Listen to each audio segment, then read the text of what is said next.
I didn't get my, this meeting is being recorded, but. Okay. So you don't have to be. Well, it looks like it is. It says it is up here. So. All right. Yep. Oh, yeah, okay. I'd like to call to order the regular Bristol School Board meeting. We'll do our roll call. Becky Cooper. Here. June Donenfeld. Here. Emil Lugosh. Here. Catherine Thompson. Here. And I'm Darren Carlucci. And we're joined this evening by Jennifer Ribeiro, the administrators in attendance, Jennifer Ribeiro, Christina Bate, Todd Sanders, Peter Nielsen, John Carroll, audience. Let's have our pledge. I pledge allegiance to the flag of the United States of America and to the republic for which it stands, one nation, under God, indivisible, with liberty and justice for all.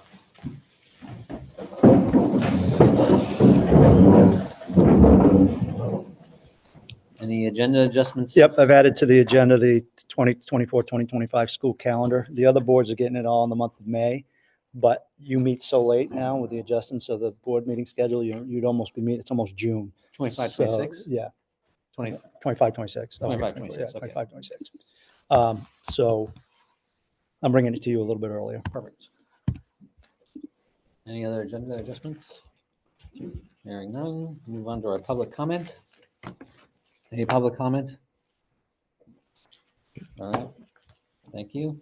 There are no presentations, so we'll move on to the action of the minutes. We have two. Motion. I have a motion so there's one for March 25th, and then there's one for April 7th. So are you moving to? Can we do a blanket one? Yeah. Yes. Both. Okay, so I have a motion for both of the minutes. Second. Have a second. Any discussion? All in favor? Thank you. All right. Chair's report. Our next meeting will be on May 27th. Here in the music room. Next meeting of the AOS board will be on May 1st, This Thursday. which is this Thursday. Oh, yeah. 2 days. Yeah. At the AOS 93 central office at 6 o'clock. Then I would just, before we move on to our AOS 93 report from June, I just want to have folks thinking about teacher appreciation, which is May 5th. It's that time of year, so we can have a little, what's that? It's next week. It's next week? Oh, yeah. So maybe we'll have a little brainstorm about that at some point. Great. June, is there anything Am I that, on? if you care to share, it'd be, I'm just going to share from the April 2nd meeting. okay, And it was quite lengthy, but in brief, the old business we covered was the school bus contract. Reviewed it at a previous meeting, and then it was approved at this meeting with just a couple of changes that made it more favorable to the schools. It's a 5-year contract. There's an annual increase rate, and the new version was unanimously approved by all of the AOS member school reps. If you would like to see it, there's a copy on file at the central office. The new business we dealt with, we took up as there are new owners of the AOS building, we had some discussion of the lease agreement, and that's still a work in progress, it seems. Then we came to the interlocal agreement between the 4 schools, and the agenda left room to briefly discuss board representation, potential language revision to reflect the different, not really structure, but the different membership once Great Salt Bay withdraws in the summer. And this was not a great moment. I think things are still in flux. There may be a change necessary in the language of the agreement itself because of the change in the membership because of Great Salt Bay. There was an idea floated by Todd of maybe creating 2 reps per school. But again, that's we can discuss that at some point. 2 of the AOS board members were not enthusiastic about this, and 2 others reserved judgment. One of them was me, because I just don't think we have enough information, and I'm not going to say yay or nay without discussing it with the rest of the board, our board.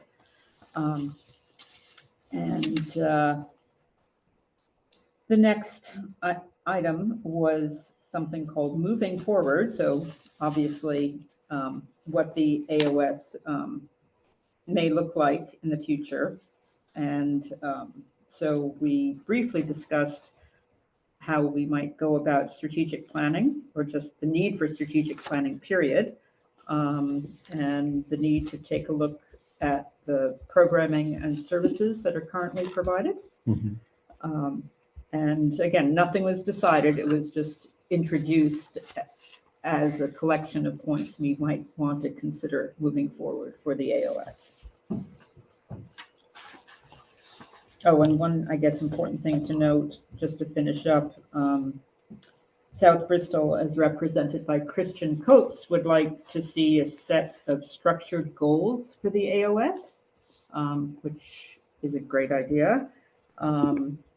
And it was observed that the AOS website could use a little improvement, so that will be in the works at some point. And the other observation that was made was that in terms of costs for the AOS right now, special ed is driving the budget, which should be no surprise to anyone here. And I think that's it. Terrific. Thank you. Any questions for June? Thanks, June. Yes, thank you. You're going to all those meetings. That's a lot of extra meetings. Well, yeah, You do a good job conveying the information to us. We appreciate that. you're very welcome. Okay, our superintendent's report. Yep, I'm sure Jen will speak to the diversity week. I had to live it through vicariously through things that were shared with me. I wasn't able to get down for diversity week, but by all accounts, it went very, very well. And I'm sure she will chat about that during her report. Career fairs, we knocked 2 more out. April 11th, we went to UMO, and April 18th at USM. Behind me, what's being projected is the table that we set up. It's kind of developed over the last 3. We're getting better at it. But this is what we set up when we go to the career fairs to try to entice future educators to consider our communities, as we are really in a position where we need to actively recruit people versus just waiting for them to come to us, because there's just so many vacancies and such a shortage that Yeah. if we sit back and wait, we're not going to get the best. We're not going to get any applicants in some cases, but we certainly won't get Great the visual best aid, ones. So by the way. thank you. And all the administrators deserve credit for chiming in. It was a little bit of someone came up with this idea, someone came up with this idea. So I appreciate all the input from all the administrators. April 17th, I participated in the main Mid-Coast Superintendent Association meeting. On the April 17th, same day, busy day, there was a webinar from the Commissioner of Education, Pender, Macon, regarding the federal funds and all the concerns about federal funding. What really came out of that meeting was that if there was any kind of attempt to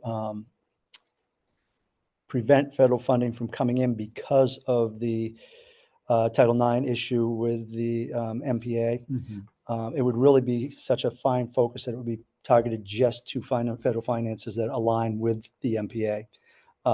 We don't, obviously, the MPA doesn't really impact us here because that's a secondary athletic high school, and we don't have high schools. We tuition our kids out. Obviously, it impacts Lincoln or Erskine, wherever else our students may go. But as far as the federal funding coming to any of our schools, the MPA has nothing to do with the with athletics at the middle level. So Pretty much, we're still being told to wait and see, and that if anything's going to happen, it will probably be a year out. So I'm sorry, if anything would have happened. it'd probably be at least a year out, Okay. because then one of the attorneys that was in the webinar said that litigation, if it went to it, could last up to 2 to 3 years. Yeah. So it's we're still getting pretty much the wait and see. But as anything comes down the road, if it's urgent enough to get it to you before your regularly scheduled meeting, I will send you some electronic correspondence about it.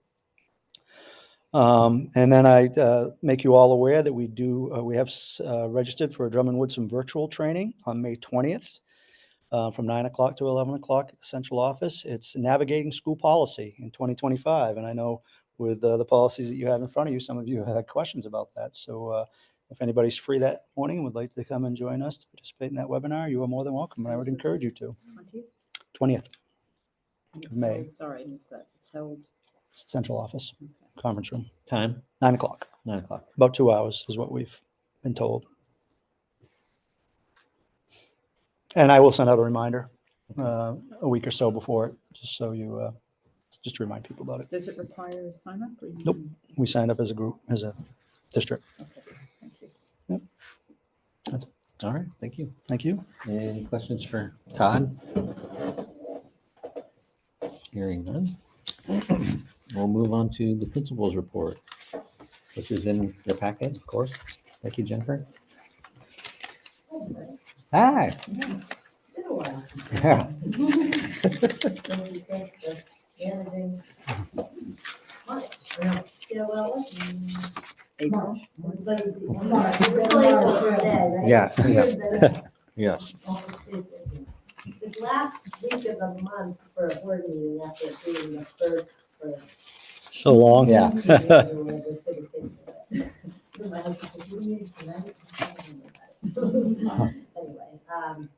so yeah, this is a busy thing going on. I find, end of the year, we packed it all in, and then there's the comments around the culminating thing. So I started listing things and thought, wow, I could have been, I didn't know that.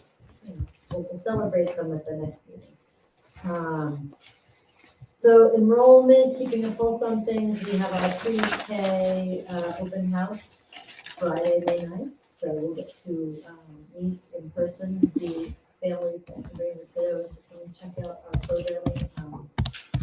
We typically, I think, end up talking to about 75% of the students who end up attending. Some folks just aren't able to come, but then there's folks that show up over the summer that we just didn't know about. So I don't have the numbers right now from Allison Sawyer with the office of how many are signed up for that day yet, but I know it's not a lot yet. So diversity, as Todd referenced, was a huge success. We moved a group of folks. 2 of the 3 that were here 8 years ago came again. They were able to hit the ground running because of those relationships, but they put on a fabulous show. Or had our students put on a fabulous show. But the week was as full as always. The yellow machine, we had things organized to support kids and staff. There was the typical culture and dance and pieces that came from our guests, but then local folks, we have a parent who represents the Indian culture and brought artifacts and did food for us. The kids one day with but the teachers embrace different parts of the culture that we can do projects and other things. So it was some of you were there. It was wonderful. And the whole week was pretty engaging. And then we jumped right in the following week to the events that happen the week before break. And typically that's the carnival day in the middle schools. Usually hop in with the 8th graders, getting ready for that event, and then Hendrick. So it was a great carnival day, and it was a large class, and the parents were so supportive too. We had a lot of good support from the kids and their families, so that was a real positive. And the week started great. I think they took in around $1,300, but the boosters did some of the food that and some of the boosters and most of the proceeds. So it was great funds, which will go towards their trips and other trips and things related to recognition. eighth grade recognition taking that is Wednesday, June 11th at 5 o'clock in June. And the eighth grade team will be taking the students and families that have signed up on our annual whitewater rafting adventure. And they will attend the last day of school Thursday and into Friday, which is actually a workshop day. So don't tell the eighth graders that they actually put in an extra day of school, the second half of Thursday and Friday, if you want to call it that, by doing it that way. But that usually works best for most of the families, so that's fun. We just received over break, I was in here with the custodial staff one day, our next installment of the furniture as part of that fixtures, furniture and equipment order that went with the project.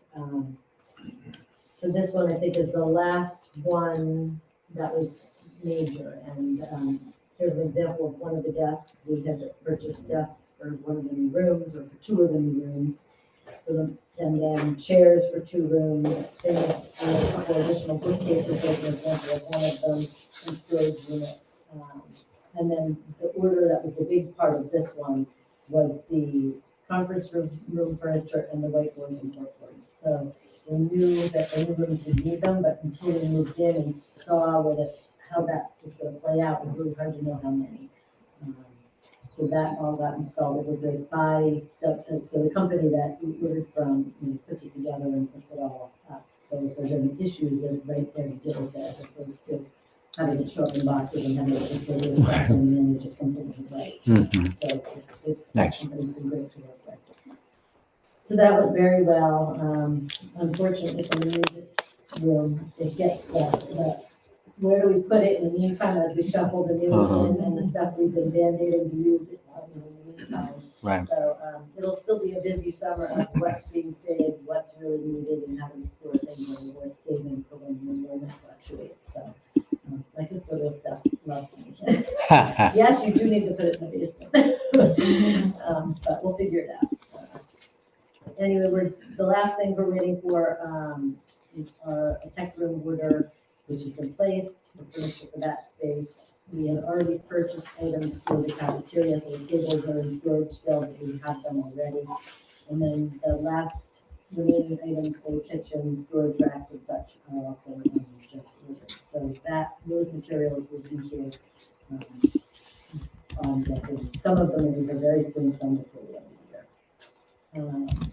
So switching topics, hiring. So we have our teacher going on leave at the end of the year for maternity. So we posted a long-term sub. Wow. We've also posted the part-time health teacher position that we budgeted the past couple of years. We weren't able to manage trying to fill it last year due to physical space and construction chaos. So and so far there's been quite a bit of interest. So that's really positive.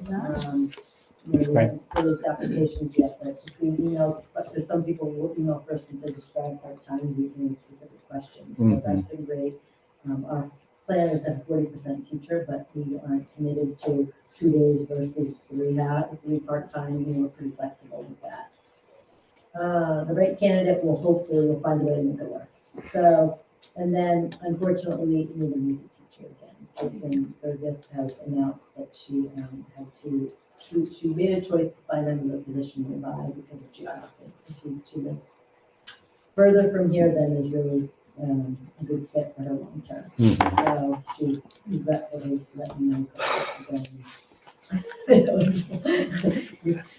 involved with the hiring the last time. So I'm working with Lori Stiles at South Bristol. We posted the job description. We had planned on get them working in both buildings again. So that's the goal. Did you get much interest, this is going back to Todd, your report, from this job fair? Can you tell? You can't. USM held their job fair on the Friday afternoon before Easter, Oh, good. and it was the first sunny day in like Oh, months. 3 So months. I think in the first 45 minutes, I saw 6 students come in.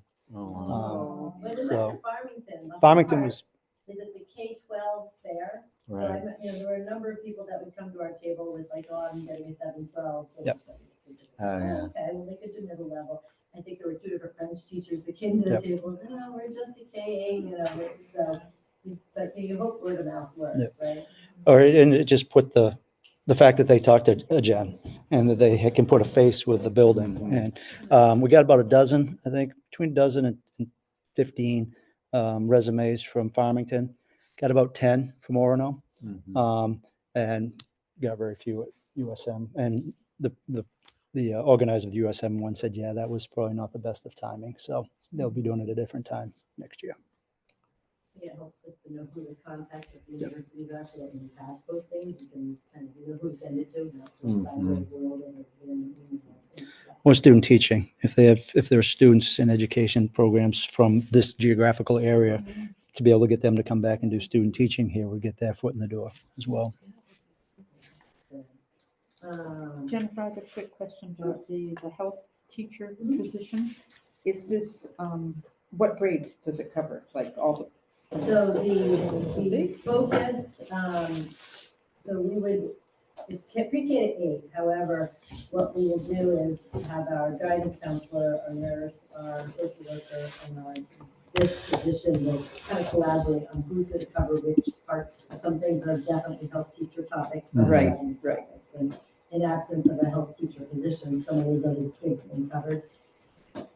Grades 3 through 8 for sure will have regular health, whether that be weekly or one trimester, once a week, depending. Because the minute you add another 30 to 45 minutes of something else to their day, don't lengthen their school day or their school week, you're giving them 45 minutes of less reading, Right. less writing. So we're going to, we haven't finalized those kinds of decisions, but typically with the last time we were able to offer more help, middle level had once a week for a trimester, a full 50-minute class, and they would focus on parts of the curriculum that typically didn't show up in guidance and the other parts of their curricular programming.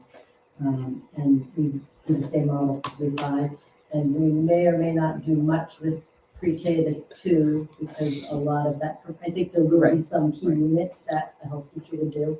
But if you add too much, then there's no collaboration time or planning time. Right. 40%. Right.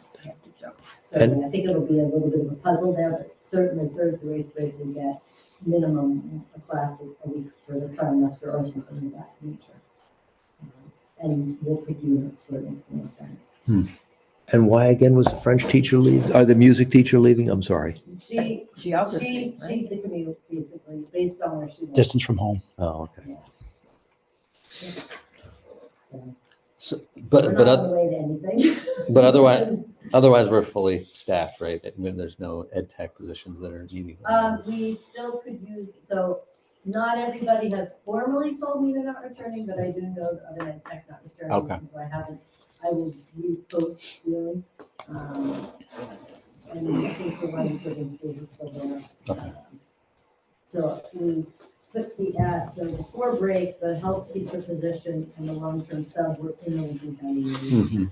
And then we lapsed this break, and this coming Thursday, the music position, the health and the long-term sub should show up again, and then we'll work on it. We do have somebody we interviewed about a month and a half ago that was with us in the past, that wanted to be in ed tech next year, and we interviewed her when she reached out. And so she's been technically hired, and she's not for next year. So, Okay. But we are going to need, with moving one of our ed techs into the office, as an assistant role, kind of left interesting ways. So other events, PTO is sponsoring the fun run Friday. Oh, no, I didn't think about it. Sorry, I'm distracted. It's supposed to be nice Friday. Oh, I'm sorry. I better email them. Teacher and staff appreciation week. As you mentioned, PTO has some plans in mind. They're going to do a lunch on Friday, and there's some other little things happening, but that's the big event from the PTO. The spring art and music celebrations at Lake in the winter, we're doing 2. The pre-K to 5 art and music event will be Wednesday, May 14th at 6 o'clock.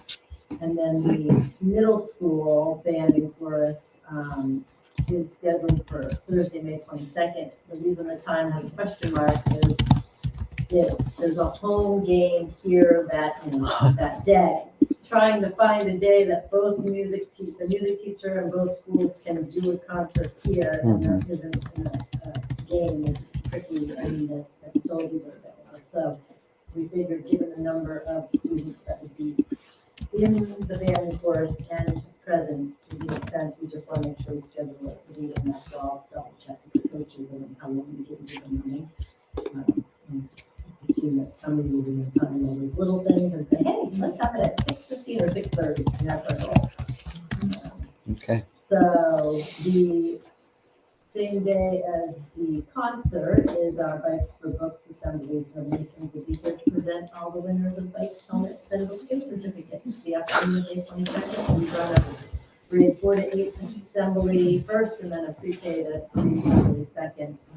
That we were the winners at that time. And it's been a lot. We passed the 10 mark, and I can't remember for 11 or 12, they've been very generous.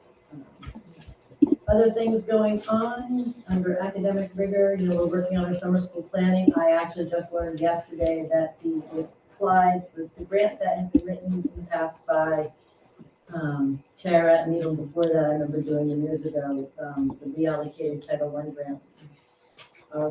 Grant writer Wendy wrote one for Bristol, and I found out yesterday it is accepted, except we have to reduce put in a request for spending by 10%. That will be fine. If they want to, I'll reduce it any way they want if they want to help and provide us funds. This grant does not include. She had written grants with other organizations so that Coastal Rivers could be part of it, other subcontractors. We partnered with Healthy Living County and we provided transportation. But this goes back to the scope of having SRNA and those things. So we're going to focus on a 5-week, 3-day-a-week morning, 8 till noon program for current K through approximately 5th graders who are eligible. So it'll be students who need intervention of some sort in literacy and math.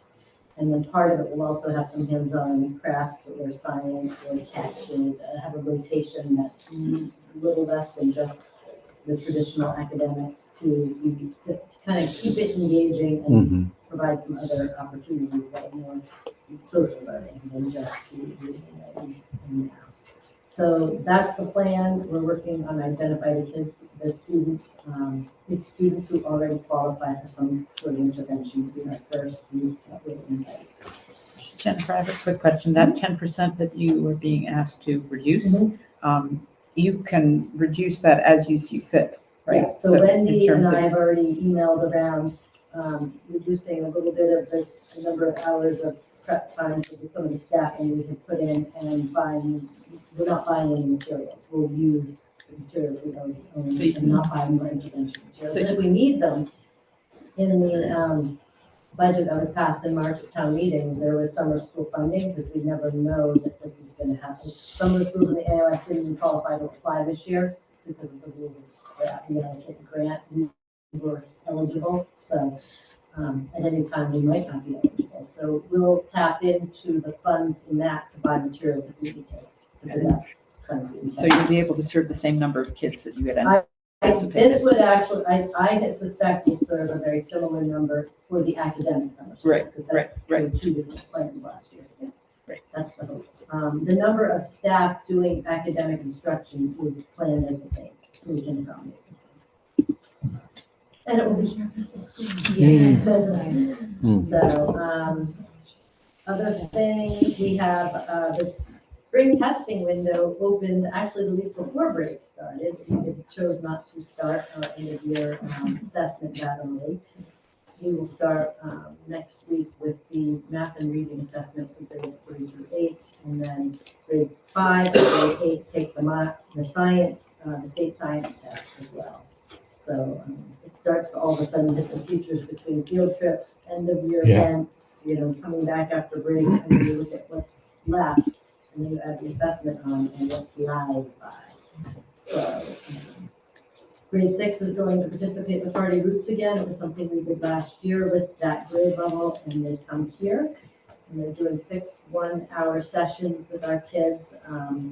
We made some modifications to the student schedule so that they'll come during science time, but then Mr. Kraft will provide science on those days during the afternoon flex time so they can make up some of that instructional time.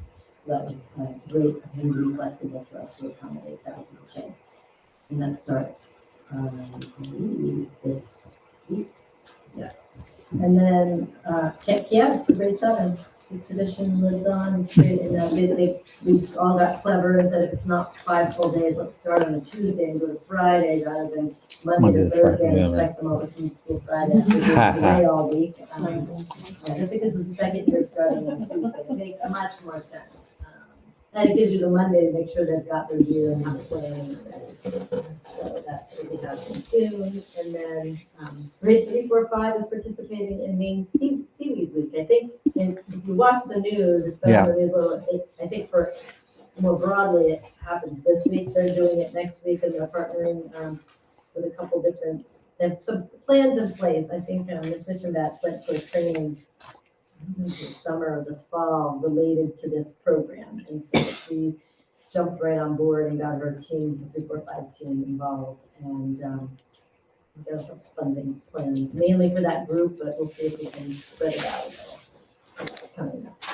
And then PD, we have a May 23rd day. We actually were talking about that today at our leadership team, and focused again on writing and some of our social emotional learning curriculum. We have some of them are classroom based, some of them are guidance counselor might do, and we're going to dig into what are our resources and which ones do we want to look at to include in the future. And then with tech. So you all were invited to get a little tour from John Koff around the wonderful tech opportunities and resources that we brought on board from that grant.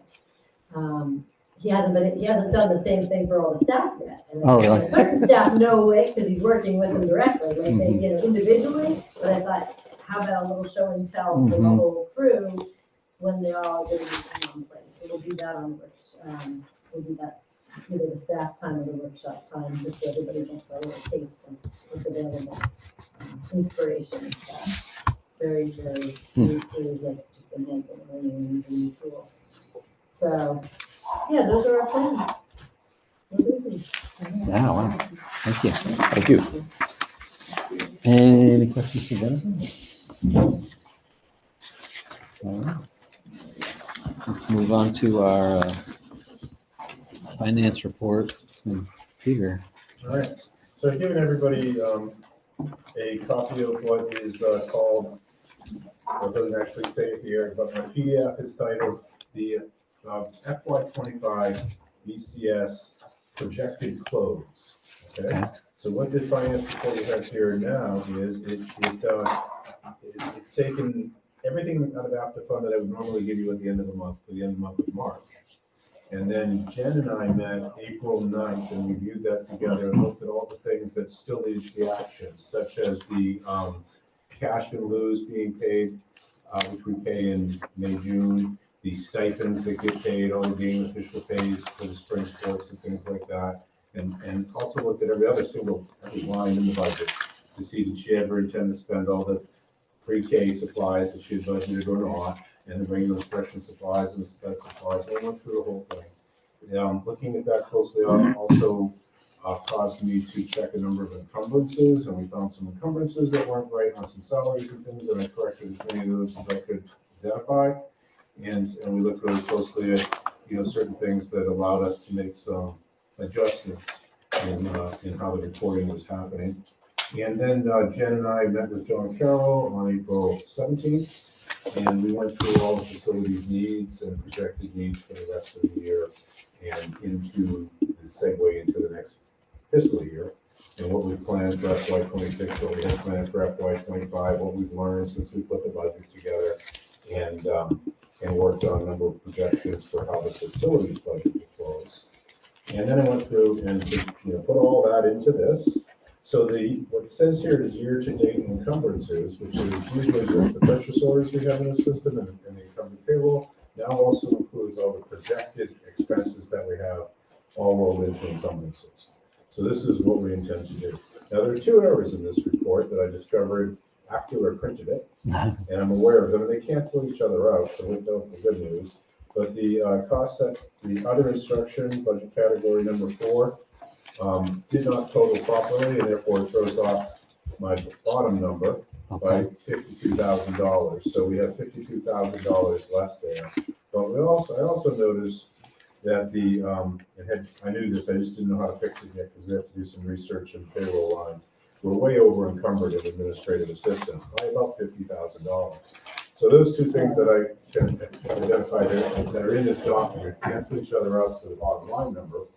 But I think I'm going to find a few things more like that as we dig in. What we've been doing in all school districts for this last quarter of the year is been taking the end of month March results and doing first pass with, the budget managers sitting down looking at it and getting this sort of like initial rough draft of the close. And that's showing me things we need to work on, things we've got a number of discussions as a result. And at the bottom line of this, I'm able to say that at this point in time, it looks like we'll have somewhere in the neighborhood of $380,000 left. However, you're going to be short on revenue by $75,000 in your special ed revenue line that you have. You budgeted $200,000, and as it worked out with who's actually come to this building from other schools, you're only going to be able to invoice for $125,000. So you take that $380,000 that I currently see you'll have left over, and we can't spend $75,000 of it because we actually didn't bring it in. Okay, brings you down to right now we're looking at about $300,000 that you have to work with outside of what we know you're going to do in the next few months. And that's the number that we're kind of focused on because we're taking a look at everything that did and didn't get done within the budget. Why didn't we spend that money? And I can see some reasons why. We had really good, we had budgeted for example, $80,000 for BCBA support contracted, and we didn't, and local entitlement was able to cover almost all of that support. So, and we have a few other things that we can see. You do have $50,000 here encumbered for your special ed reserve already in place, so that's good. Yeah, but we can see some other things with facilities and what there's a lot with all that's going on with construction. We see some things that we didn't get done so far. We didn't have them planned. We didn't put them into FY26's budget because that would probably be asking too much when we were putting that budget together and how big it was getting. So there's some things that I think we're going to recommend happen in this transition of closing the construction, moving from FY25 into FY26, and John's working on a number of estimates so that we can then say this is what we believe we should action. My current best guess is that we will close this year with a fund balance forward for the FY27 budget of $200,000, and that we're going to expend the difference between that $300,000 and that $100,000 on projects that Principal, John, Superintendent, all of you approve in the end. But that's the discussion we'll have in May as to, because I'll come back and I'll say, we've cleaned it up even further. We see where we're going to land at the end of June. Now's the time to act on anything that we believe we're going to do. Or a lot of it is probably within the money's been appropriated. We just want to kind of make sure we do it right. And we'll have a discussion around anything that needs school committee approval, but we'll also just inform you of what's happening. But that is my analysis right now, is that we will have fund balance forward at the end of this year of $200,000, which would jump into FY27. And we'll continue the work we're doing to make sure that's as accurate as possible, because after you meet in May, there won't be another opportunity for you to make any guidance on that before we actually just set the close the books. So that's what we're aiming to for your May meeting.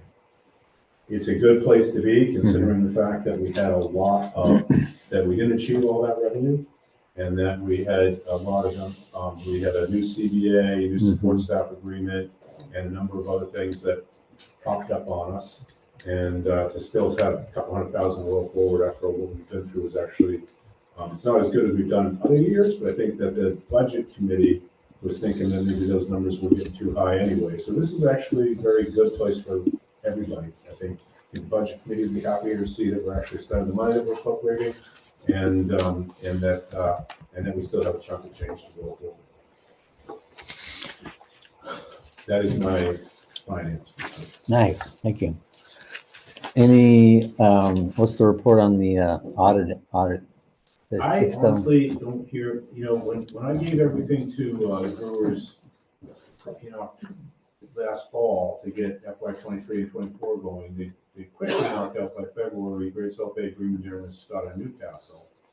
Then I know because of the school construction project was involved with the town, they worked on the town, and I had to give them a bunch of things in February, March, April. Yeah, we had in fact just recently giving them some more information. So I know they're working on the Bristol town. I know they're working on a lot of things, but they have not popped back into any of my other school districts since February when they did Green Madeira, Scott and Newcastle. So but I have had a lot of interaction with Fred Brewer on many things. There are all kinds of issues that pop up. In fact, he helped us meet with the Department of Education about how we could restructure some of the ways we do some of the accounting to make it simpler. So we're engaged. We talk to Brewers frequently, but they haven't gotten any further on this yet. Gotcha. And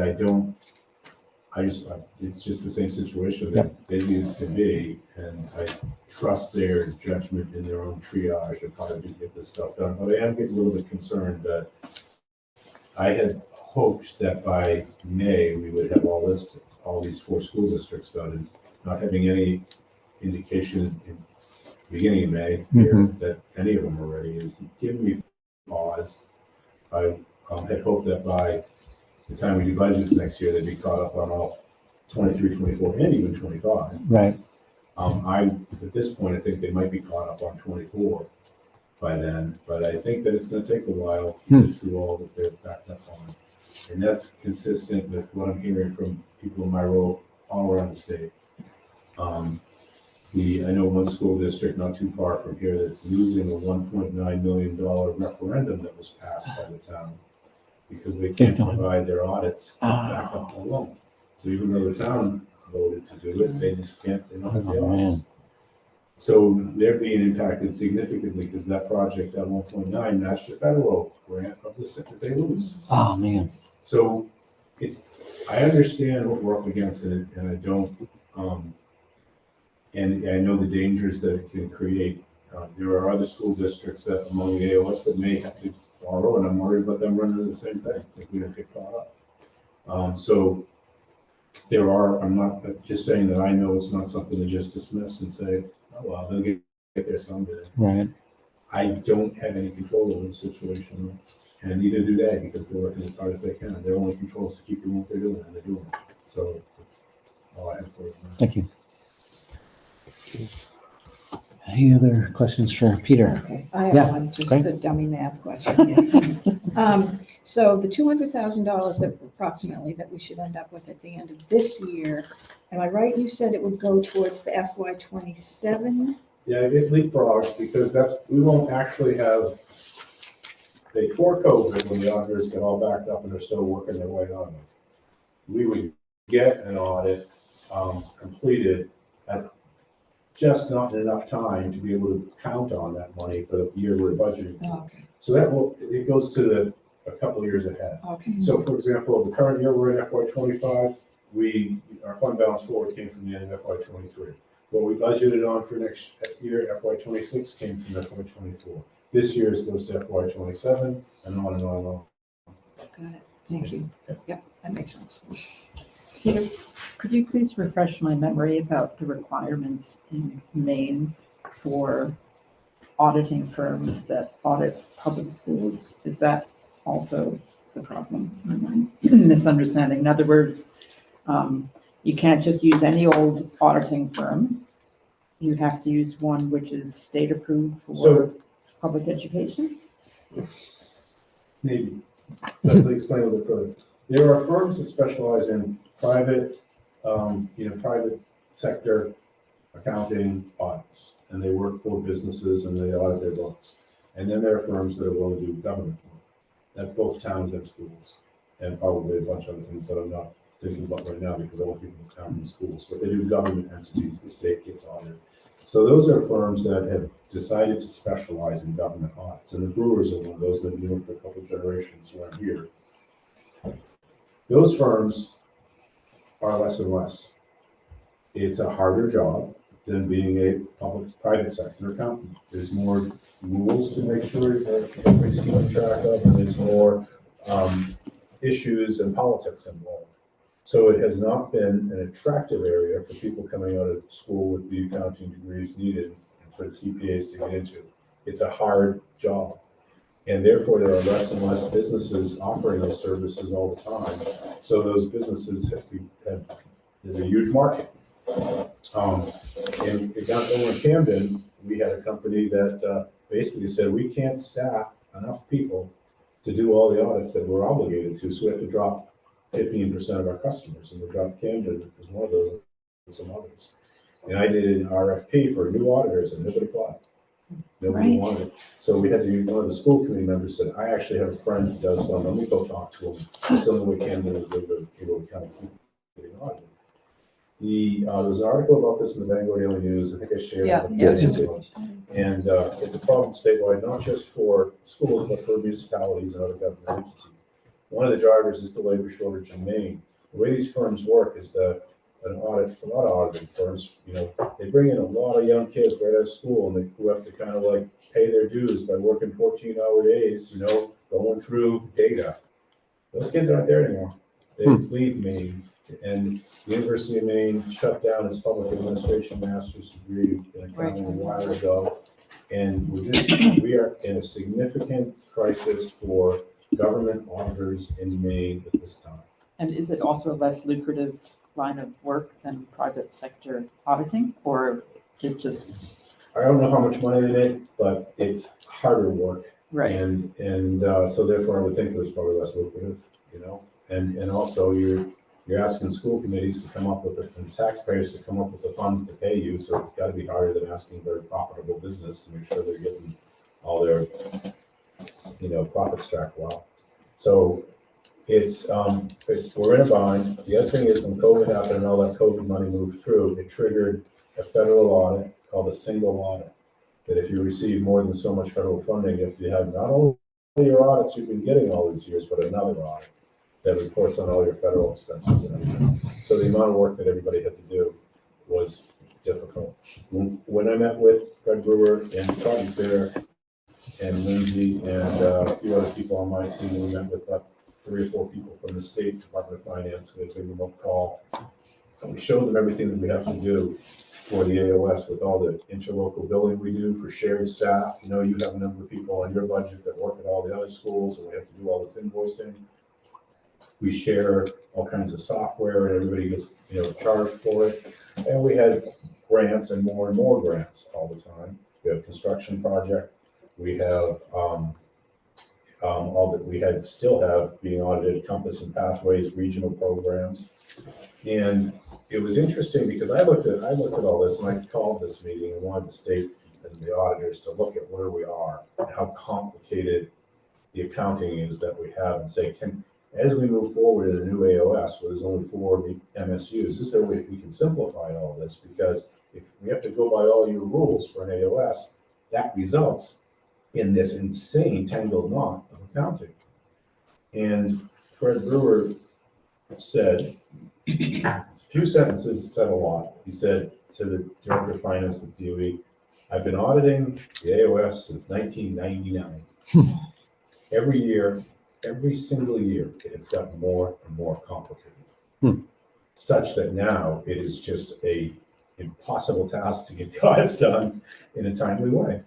And this is what we've been talking about for years, for 2 or 3 years now, as we talk about restructuring and the amount of accounting that an AOS requires. And it's going to be hard to simplify it. The things that we're doing with restructuring will simplify it. Will simplify things for the auditors. We still have to get everything caught up and onto that point. Thank you. Thank you. change of subject, can I ask about a specific budget area? Yep. The, transportation, so section 8. Where are you? Section 8, 8, transportation. second to last page. I'm just noticing that those are the biggest numbers of the available. Is that just because they are big budget line items, or is it hard to match to budget ahead of time for the, I'm just curious where. Those numbers that you're seeing, there's only two, actually, there's not a lot available there because a lot of that's encumbered. And Okay, you're seeing negative numbers on some of those lines. yeah, The problem in that section that's causing you to see that, if there's parentheses around the number, it's a negative number. right, yeah, okay. And a lot of the big ones there do, except that 100 doesn't. One of the things that's happening in this thing with our, with the migration to Apta Fund, we had a lot of duplicate account lines created where I budgeted one and the expenses were made out of a different one that Apta Fund had generated. That's not entirely cleaned up in here. So you're seeing things that don't line up as, like I can read this because I've seen the problem. I have to go in and adjust a bunch of things in Apta Fund, and what we really meeting with Apta Fund a month ago, they were like, leave all that alone. Let's get it built right for FY26. And that's what we're focused on right now. So I haven't been, while I was cleaning things up in January and everything, I've now stopped. Okay, okay. But what you're seeing here is that we're gonna come in pretty close to on target with transportation. We'll be overdrawn by 2,757 in that cost center, which is pretty much as close as anything gets. Yeah, okay, okay. But those are big numbers, and we're seeing, we had an expense there of $100,000 for special ed transportation, that you have to look at two different lines, that we're only gonna spend about half of that.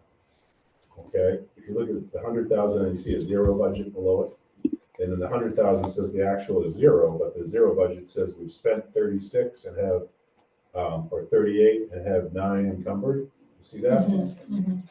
That will leave us with 48,000 left over. Thank God, because we needed it for that 4+ run we added. Right. And so that's covering that. So there's a big swing there. We got very lucky given the fact that we had a lot of us. That's what I was saying earlier. For all the big things that we had that were surprises, we ended up having something to bail us out of.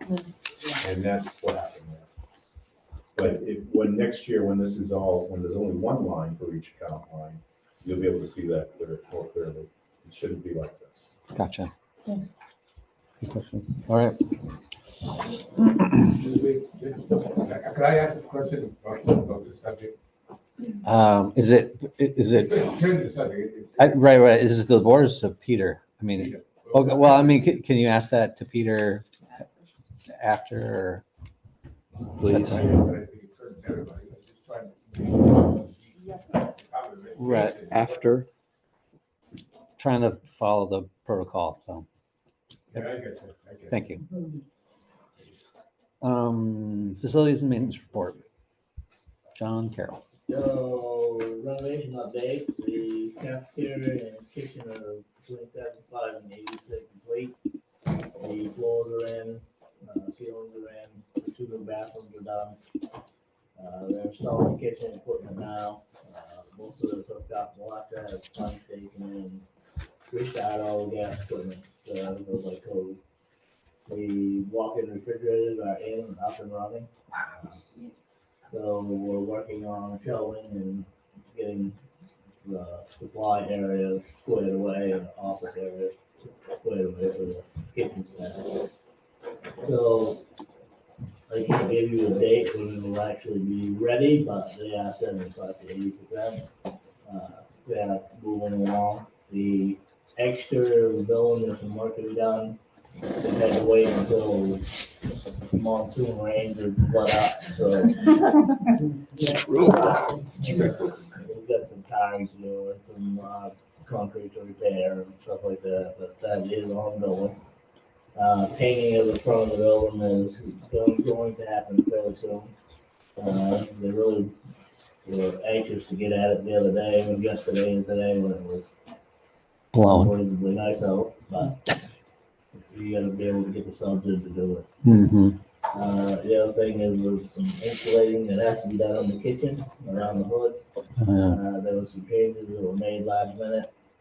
to gain an 18-inch clearance all the way around the hood for fire suppression. So that has been completed, the suppression system, and there's installation and filling in that will need to be done. The new tech space, took a look at it yesterday. I've got to get with the contractor and get some stuff that they need to rectify in there before that can be turned over. But that's pretty well completed. But there is some stuff they're gonna have to go back with and fix. Okay. But they are coming along. Yeah. Yeah. Yeah, they are. All right. Haven't heard a new date yet. They're smart not to give any this time. They get this close, then at least they used to be giving us some targets. I haven't heard that in a while. Right. So, I mean, Hard to give a date now, you know, depending on subcontractors, you can get stuff done, that's really tough. So, it's so, right. But so far it's not affecting the budget. And I mean, are they getting, I mean, are we getting compensated? I mean, at some point there was this discussion about, you know, if they went over time wise, then we would get money from them. You know, it was, So they call it. Yeah, thank you, yeah. Revenue before. Yeah. but there was some negotiation about that.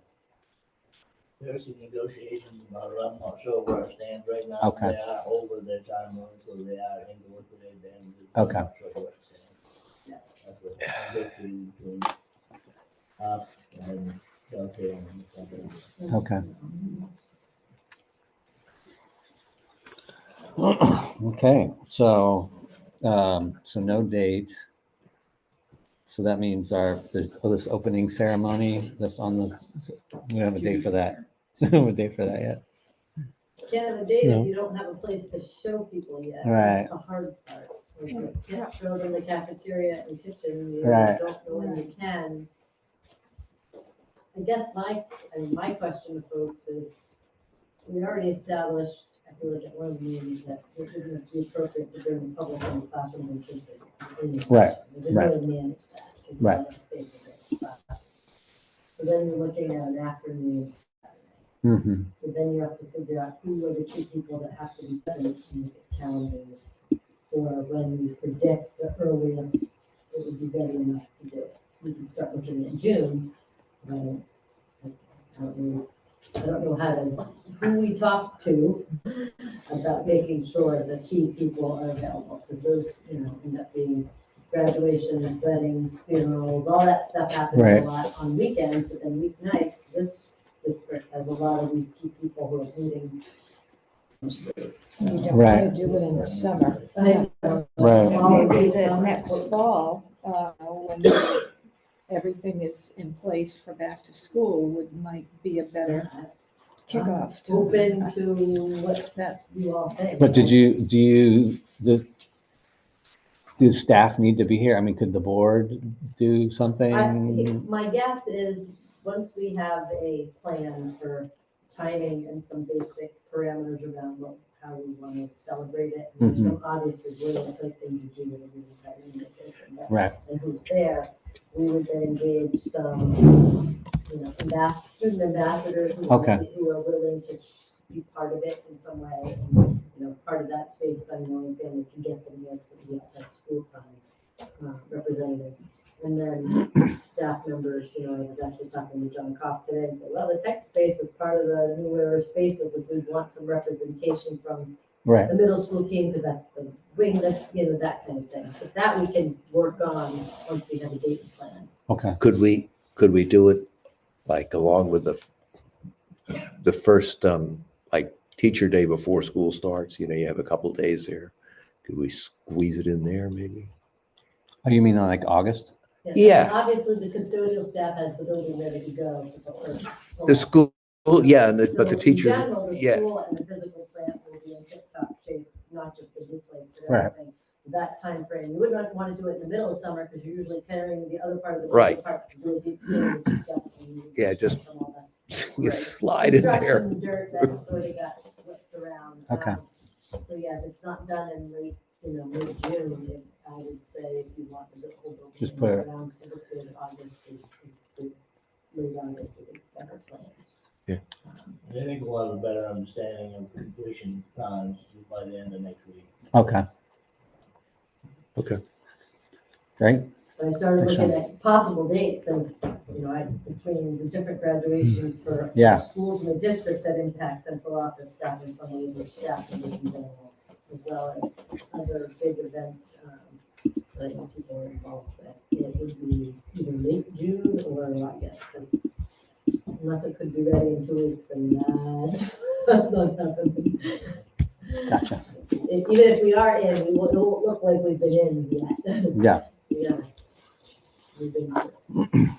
Yeah, it was nice to, John gave us a little bit, well, he, who was it? Me and Becky and Catherine. Yeah. Yeah. He showed us the tech stuff and then he showed us the tech room. So you got to see the room he's using right now. Correct. So you got to see one of the classrooms that'll be turned over to the more traditional. Right. So classroom. and that's the room you were talking about that you got to punch out or whatever. There's some things that aren't. Yeah. But then he took us into the cafeteria and showed us the sound system that got wired in. And so but then, it was nice to they retrofitted the old cafeteria, yeah. And we saw that the stainless fixtures don't totally fit because of the different thickness of the wall or something. So that adds complications when you're trying to. Trim all that out, everything, the wall and trimmed everything. Yeah, Looks more appropriate now. looks good. Looks real good. Yeah. Okay. Well, we will. I like that. August. to be determined. Yeah. Could be true. Yeah. That's okay. Keep us in the loop. All right. Bristol, South Bristol Restructuring Committee. You guys haven't met? We have. Gotcha. Old business. Here we are. Generator bids, discussion and selection.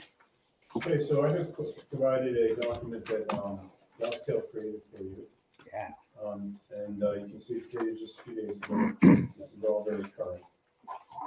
And what this document does is it explains everything, all the pieces of the generator project, what's involved, and how the whole project would break out. And then a big piece of that project is the electrical work in it. And it just discusses the two bids that we received earlier in April. I think it was the 10th they were due. One was received from DeMoro Electric and one from Mancini Electric. And what Dovetail did was they went through every single item in the two bids and made sure that everything was covered. And they came down to, I think if I read this correctly, both Mancini and DeMoro included everything except the anchor bolts that need to hold the generator to the concrete pad. So they added $12 in for them. And so they did a thorough analysis, and you can see all the details in here of what would be the difference between the two bids. So the DeMoro bid came in about $30,000 less than Mancini. So DeMoro is the lowest bid, and it compares, this document points out any little differences, but there are no differences of substance. Mhm. And it is the advisement of Dovetail and the rest of us involved in the project, construction management, that the DeMoro bid be accepted by the board.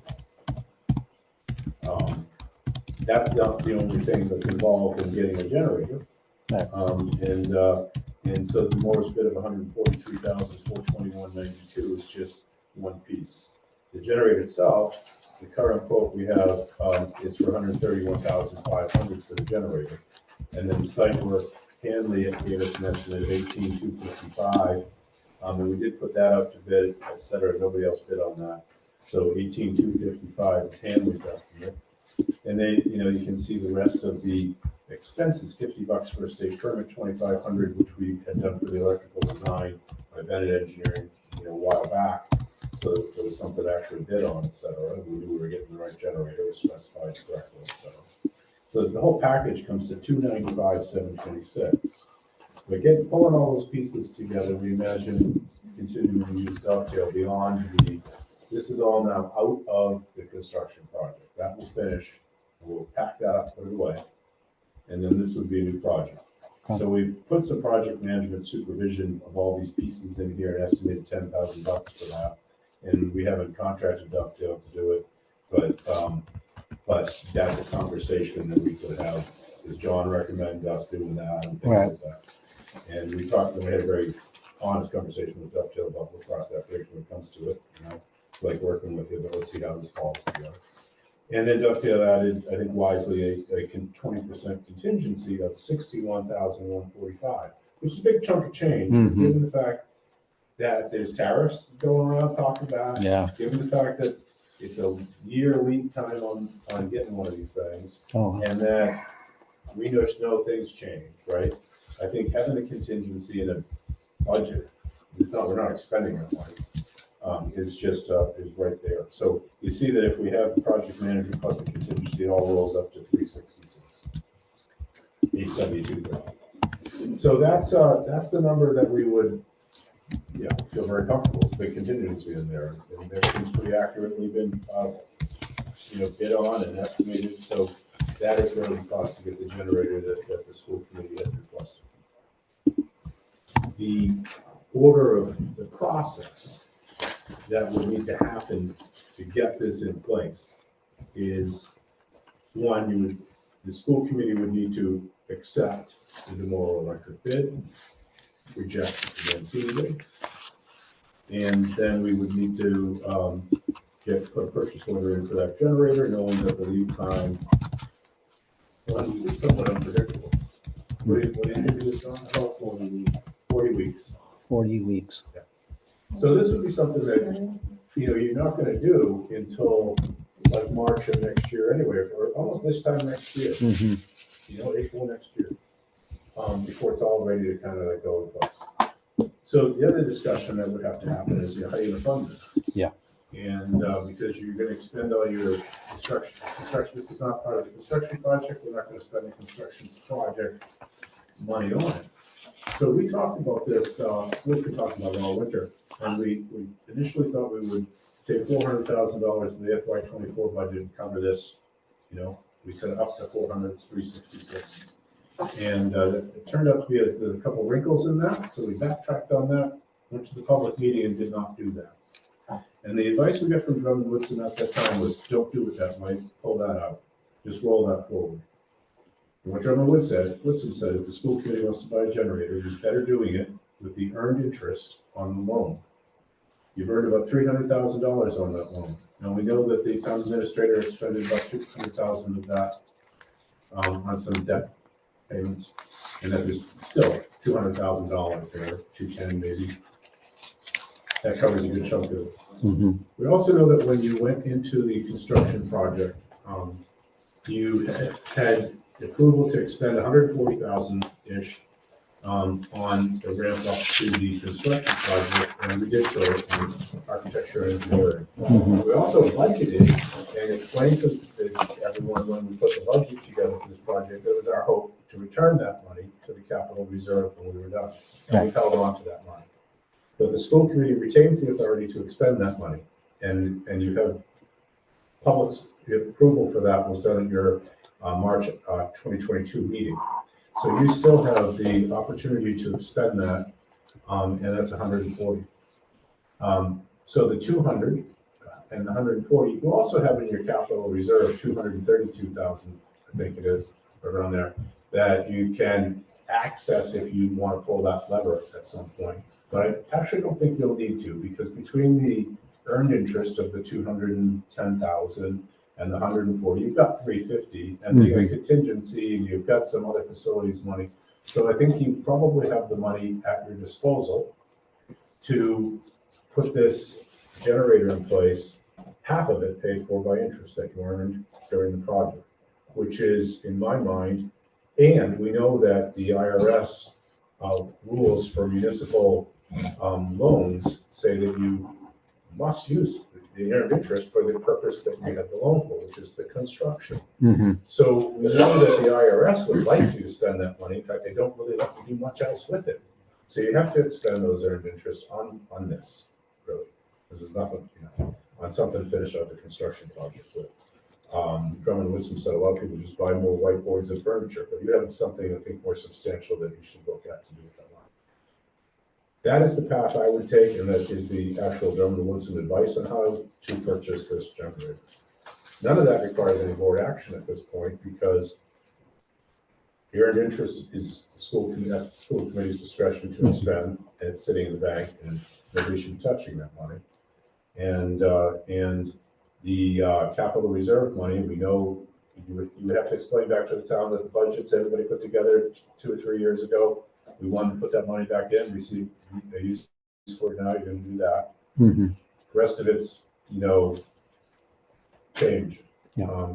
So you don't need to take any action, but you would need to approve the tomorrow bid, let tomorrow know that you're committing him to this and that you thank him for it, et cetera. And that was what the action you should probably take this evening is, if you want to continue to proceed to purchase a generator. And then we would issue a purchase order based on your direction to do so. So those are two things: approve the tomorrow bid, ask us to order a generator. I have a question. Yep. This price for the generator, the 131? Yep.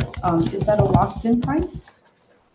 That is their Or is that? that is their estimate last week, that if we order this, that's what it would cost. When we placed the purchase order, we would finally lock it in. But they gave us a bid, an estimate, I don't know when it was probably 9 months ago. And we've got a new updated one to action now. So when we do the purchase order, we would probably lock into that. Mm-hmm. And that's where it is right now. So, or that's where it was, 11 days ago. Does that include delivery? Delivery to the site.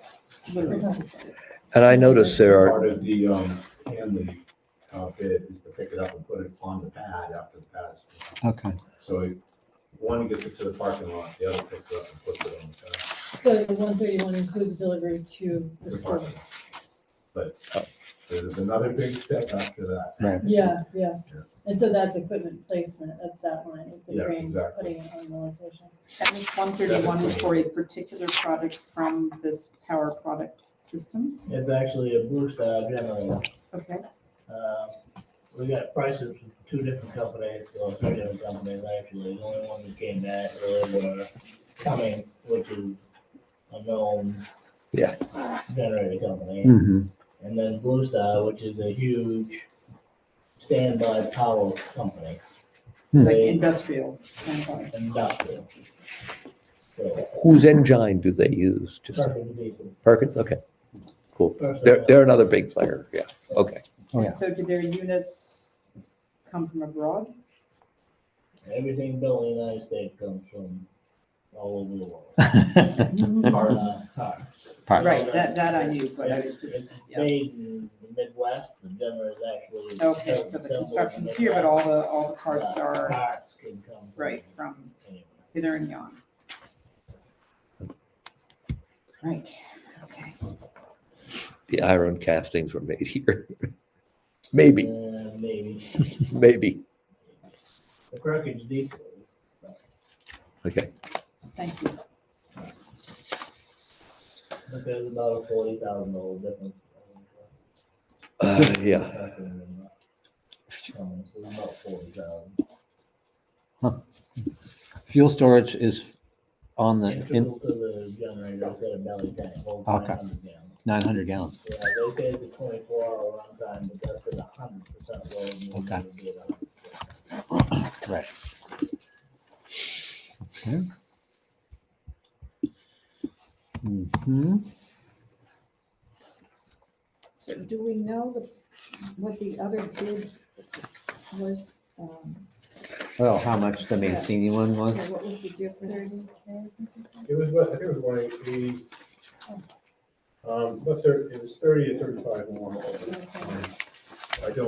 That didn't go in the memo but I do have it somewhere, but I'm almost certain it was 35 more. Yeah, this is more of a document from Dovetail putting forth their best realization. Is there any, And then, is there any maintenance involved that, like, would there There's be, annual maintenance involved on this, they change the oil filters, air. and the cost of that would be built in the usual That would usual be, budget, wouldn't be anything that would be extra? built into the annual facility budget. Building maintenance services. There's one in South Bristol. I know that because we have a bill for them to come out every year, main generator company or something like that. And then check it all off, make sure it runs well. John, you said, So- excuse me, it was 900 gallons? Yeah. It's about, let's see, it's about a 900 horsepower turbine. Is there a budget to fill the tank? lots of horses. Well, that would be,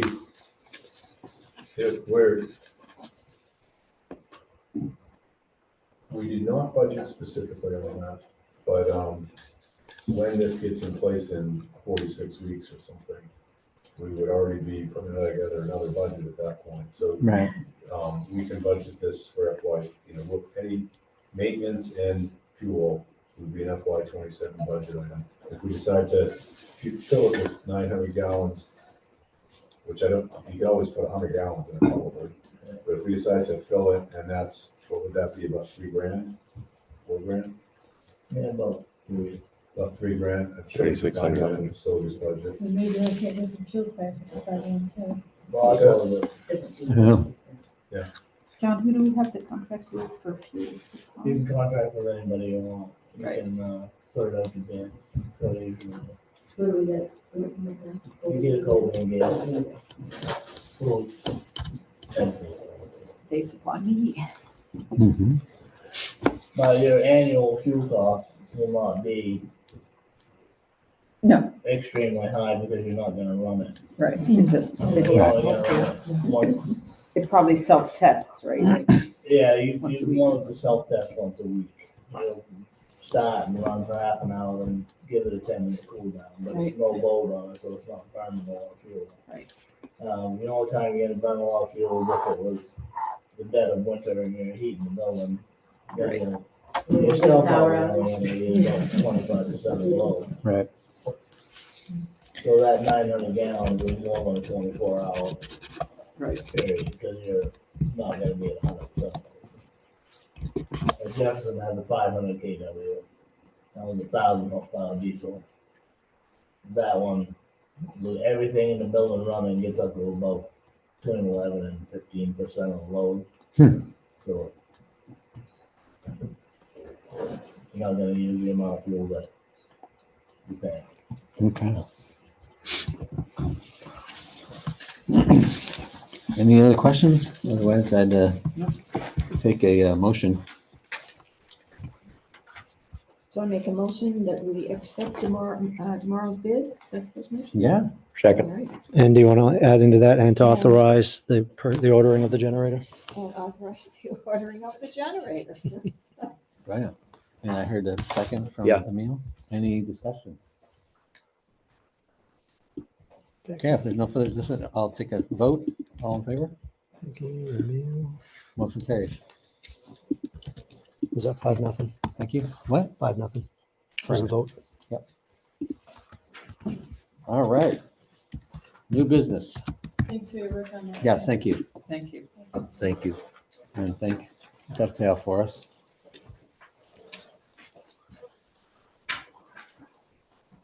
So it looks like we have some staff nominations. If you want to take them as a collective group, you can. You don't have to do them individually. All right. Jennifer, they all have her blessing, right? Yeah. She gave them to me. We'll go with that. We'll go with So we've got Marissa Kelly, OT for continuing contract, Caitlin Pico, special ed probationary year 2, and Chloe Lawrence, elementary teacher probationary year 2. Can you say anything about these people in this I venue? can Do we say just- that I am very happy to have brought their names to Todd and put on the agenda. Clearly, two of the 3 people are experienced educators, they just are new to us. So Okay. they fall in that, so it's, we were lucky to have them apply here and, we share the occupational therapist with 2 other schools at the time. Mhm. That varies year to year based on caseload, but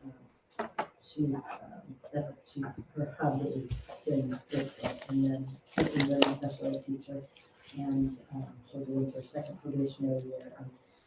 Chloe, who is a former student and resident of Bristol, Nice. and will be going into her second year, and she has a fabulous first year. What grade Great. did she teach? She was teaching second grade this year. And really kudos to Chloe. I don't know as much about specifically the other people, but took the job at the very end of August. Right.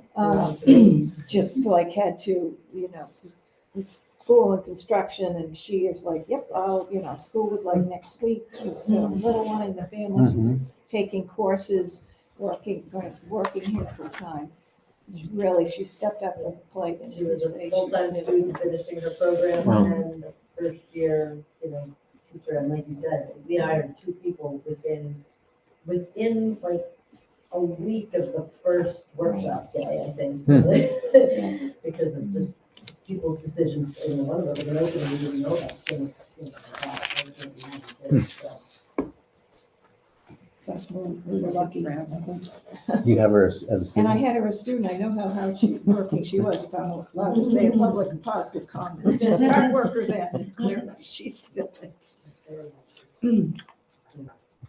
Great, so I move that do I have to? Just make a motion to accept them. I'll make a approve them. motion to accept these Second. nominations. Second. Multiple 2 seconds. seconds.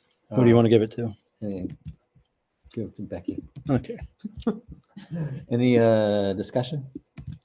Hearing none, all in favor? Great, motion carries. Educational contract agreement? This is just informational. Peter and I were talking because in one of our other boards, it came up about the issuing of contracts that are securing contracted services. Not such a big deal down here, but in one of our schools in particular, we have a very significant shortage of staff. So we've had to go out and we've had to engage contracted services.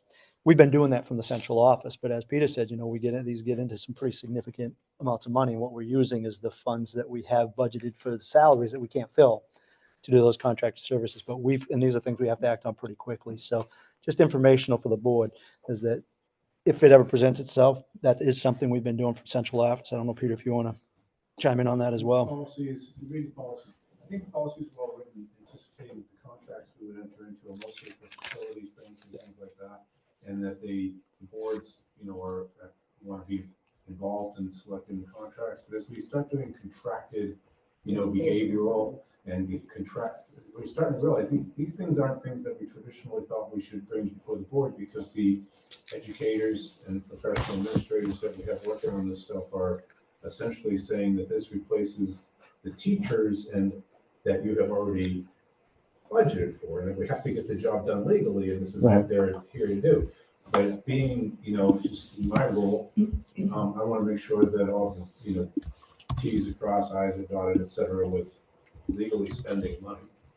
So we talked about that, and Todd's assessment of a discussion like this, and, informational to the board that these educational contracts will be actioned, and then you'll be informed, is the due diligence that, we want to make sure we've discussed that.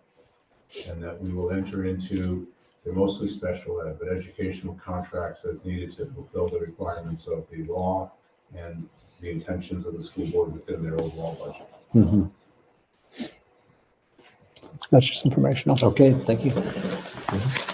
And then the addition to the agenda was the calendar Calendar, right. for the 25-26 school year. And that's included in. That's included in your packet. It doesn't really help do you much good with the packet because it's it's in black and white. It is color coded, so I can I have it here somewhere. There it is. So I guess I could pull it up there if you want to see the color coded. But the one thing that I'm happy about, if you look at this, and you may or may not have been aware, but the district has run on at least 2 different versions of calendars in the past, because one of our schools had opted not to participate in 2 of the staff professional development days that we have. And they had made those 2 additional student days. After the workshop that the administrators and I were able to pull together, here. It was hosted here at Bristol. The feedback was that they found that very Helpful. useful. Yeah. And that they think if it continues to be like that, and it is something that's in their CBA. Yep. But if it continues, so we had to do an MOU with them, but if it continues to, if we continue to provide things, opportunities like that for them, and they also have a contracted service individual that they're working with directly as well, that they want to spend time with next year, that they decided to align with us. So I'm very happy that all 4 of the schools now are on the exact same calendar. What's an MOU, please? Memorandum of Understanding, CBA. Contract, collective bargaining agreement. collective bargaining agreement. CBA. CBA. I should know those acronyms in there. You were involved. Oh, that's right. You collectively bargained. You were, you were- But I thought he said V, not V. Yes, so that's the calendar that's, it's been, meet and consult with all the associations for all 3 of the schools. So now it's, and with the administrative team, we Okay. reviewed it. So now it's coming to the board for your approval. One thing you may, yeah, I'm just curious, what happens on the professional development days? well, it depends. Jen mentioned earlier today what she was doing. What we did for the one that I mentioned earlier, we actually designed, yeah, you probably weren't here when I shared that. We designed a morning session here at Bristol because we wanted, first of all, people to see the work that had been done. And what we had was somewhere between 8 to 10 sessions, three sessions of 8 to 10 options that staff could select. And they selected the ones that appealed to them. And it was just staff from all over the district, which I think is important too, to get our staff working collaboratively together. Jefferson bus staff down, they drove down from Noblesboro, and then obviously came over from South Bristol. They might have used the van, I don't know, from South Bristol, but, and they were all here for that morning. And then they did stuff in the afternoon.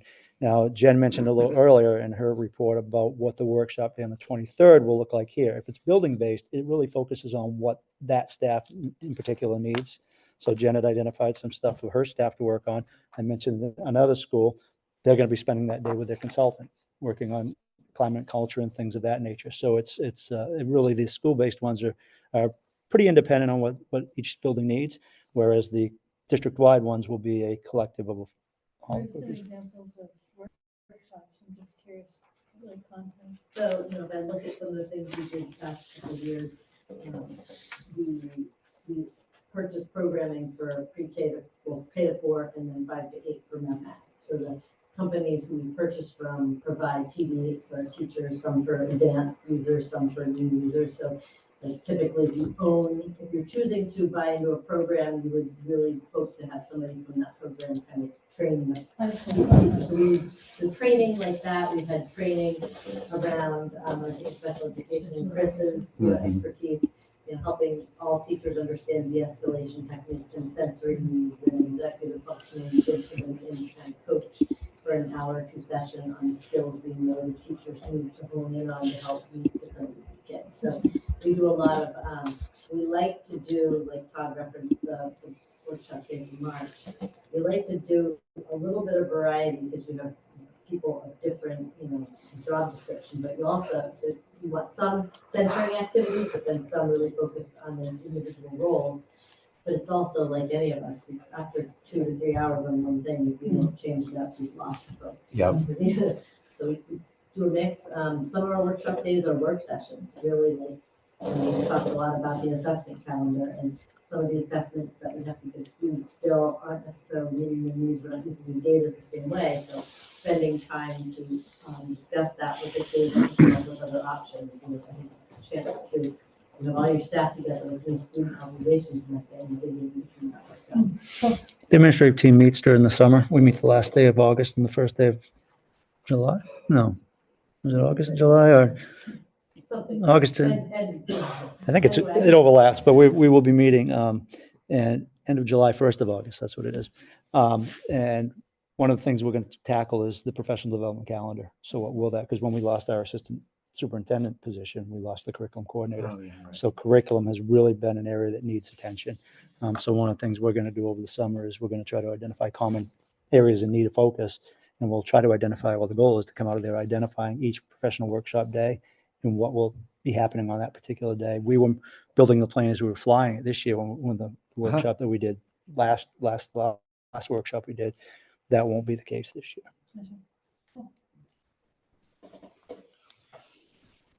And the one thing you may notice that Christmas has 2 weeks.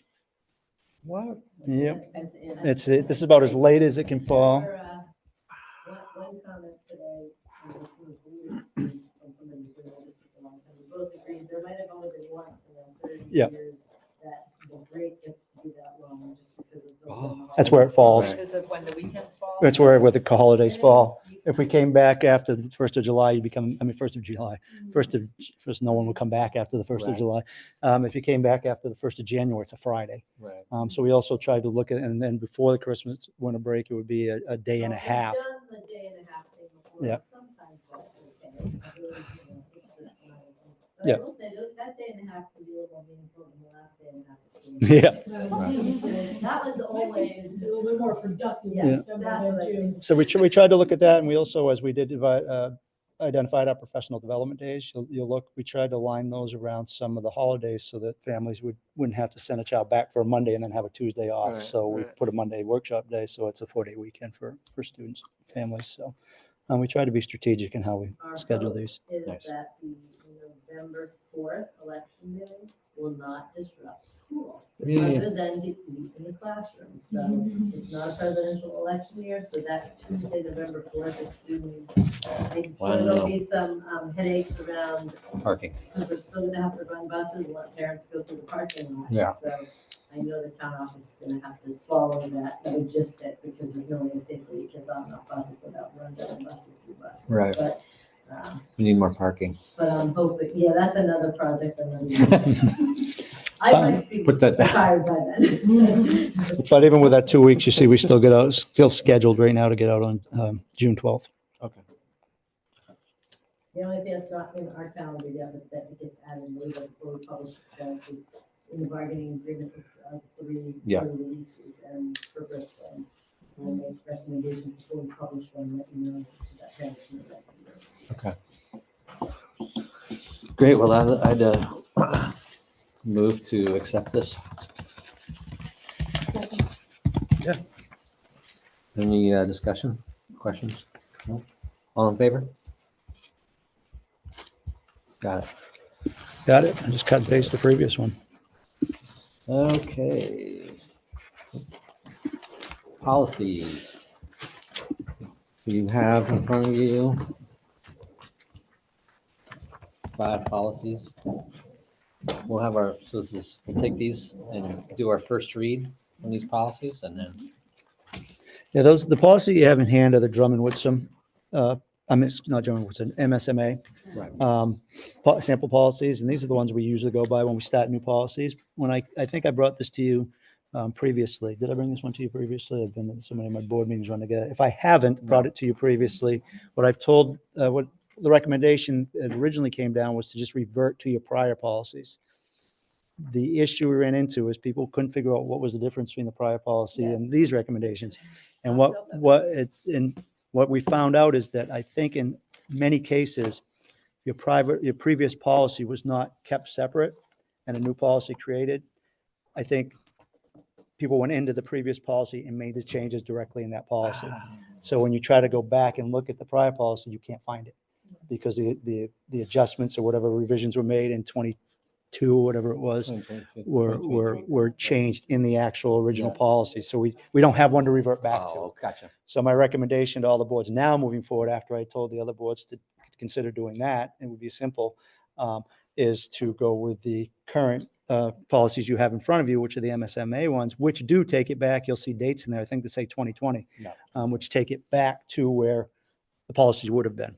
If Gotcha. everything I just said makes sense. So my suggestion is that we go with the sample policies moving forward. Okay. So you can look those over, and if you have any questions or concerns. There's notes in there that would obviously come out in the second read, and there's some stuff that's in bold in there that are descriptive stuff for the board that would come out in the second read. Okay. Any future board topics besides parking?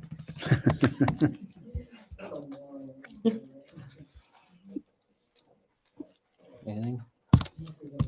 The only thing I can think of is and we had talked about this before, and I don't know if it's a topic or something, just a work thing, that the brochure that Lindsay had created for sort of protocol and expectations Oh, yeah. for board meetings, and maybe help the public and clarify the way things are done, and it Mhm. needed to be, obviously need to be updated for different superintendent, et cetera, but that may be worth. We've got a copy of that. Yeah, If you tell them we're going to, yeah. And Everything I sent Linda you. found the Oh, one that can Oh, be she edited. found it. Oh, Yeah. okay, cool. It just might be good Helpful to have on hand. to have updated with very specific understandings and protocols and statutes, whatever, so that the public understands what, if we have to say, we have to do it this way, that, Was that the thing I there's a sent out? reason. No, what you sent Yeah. was the legal, I think you sent a legal statute. Yeah. Yours was legal, and this is one that's a brochure that just, you can put out on the table as people come in. Yeah. Yeah, like taking the statutes and making them more reader friendly. Yes. Bullets or something Yep. Correct. simple. Yep. Just something, I think, kind of. I can share, why don't I share that with the board, the one we have, That'd be great. Thank for informational purposes only. Yep. So I And will then, share that. Becky, you were suggesting making it publicly available as a Well, link on have the it. website kind of thing? No, every Yes, meeting. and also people come to a meeting, They could pick something. You can make out. hard, you can make hard copies of it. Yep, make hard copy. Boards do Right, that that. would go along with the sign-up sheet and all Yep. that stuff. Yep. Right. Okay. I've added that to my list. All right, so the next item is the executive session.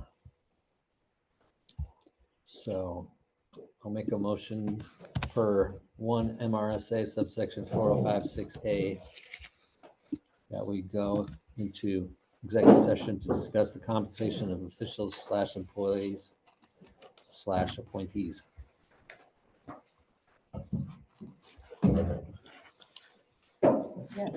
Second. Nope, second. All in favor? I think June got there first, so I'll give it to Okay, great. June. Said what's going down on that. Do you need Peter here for the numbers? Thank you for coming. Yes, thank you. Yeah. We budgeted. Yeah, I think so. Peter, can you stay? How do you want to handle it with, what are you talking about, these? Thanks, John.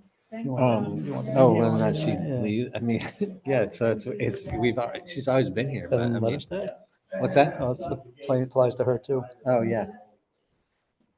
We're discussing your I gotta salaries. go into executive. Okay. Let me pause this. Unplug it.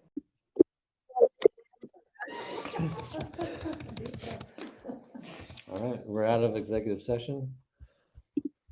I'll make a motion to accept the pay scale that has been presented, as presented. Second. For support. First, oh, excuse me, yes, for support staff, yeah. Second. Second, any discussion? All in favor? Thank you. Who was the second? Catherine. Catherine. Thank you, Catherine. Nice job. Is that your first one? Congratulations. All right, now can we have a motion to go back into Okay, we're executive gonna go session? back into executive I session. move. Okay. There's a motion, I'll second. All in favor? You're gonna have to tell me. I gotta. Okay, we're gonna do the town. Down next. Yeah, that way you don't have to stay. Unless you. All right. No, it didn't say it's being paused.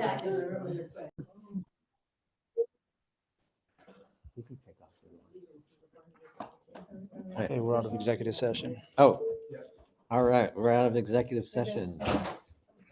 Oh no, we lost our owl. He's looking at just me. Oh, hi, how's it going? So we're out of our executive session. We're not voting on anything. Nope. Yep, so now we're going back into executive session. Yep. To discuss compensation of officials, Yep. appointees and employees. I thought we. Peter. All right. We're out of executive session. Yeah, we're out of executive session. So now I need a motion for Oh, I have a motion. Yeah, you have a motion for the principal salary to re-increase to 123,793.28, or the off-step for the regular teachers, or whichever is the higher of the two. And for the assistant principal. And This- the, Use this formula. This Assistant also goes to the assistant assistant principal. principal. As far as the formula, not the amount. The formula, okay. I right, understand. right. Formula. for the 4%, assistant should be principal. 4%. Yep. All right. So, yeah, so I have a motion. I'll second. Any discussion? Hearing none. All in favor? Okay, motion carries. You want to adjourn us at And 8:08? without objection, I declare the meeting adjourned. All right.